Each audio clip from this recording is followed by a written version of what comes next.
Years of construction and months of anticipation, the opening of the Gordie Howe International Bridge in Detroit has hit an unexpected roadblock. Today, officials in the United States and Canada announced the bridge connecting Detroit and Windsor will not open as planned. A ribbon-cutting ceremony was scheduled for tomorrow, but leaders on both sides of the border say they need more time. Now, this delay comes after billions of dollars was invested with expectations to reshape travel and trade between the two countries.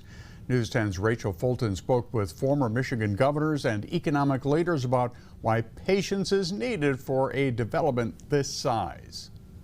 This is the most important infrastructure project in North America. A bridge years in the making was supposed to celebrate its next chapter this week. Instead, leaders on both sides of the Gordie Howe International Bridge are explaining why the ribbon won't be cut. It could have opened a couple of months ago. I do think that the president got some bad advice on this and has a misunderstanding of our trade relationship with Canada.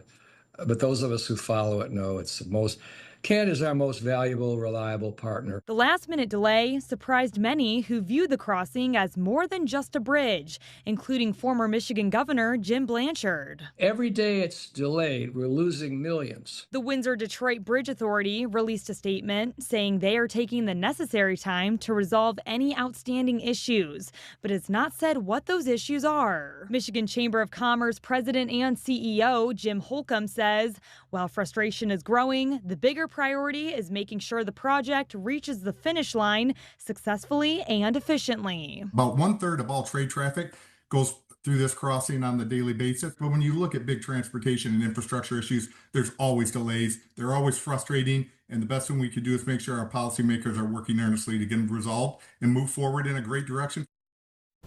And that was Rachel Fulton reporting. Officials have not announced a new date for either a ribbon-cutting ceremony or the start of traffic.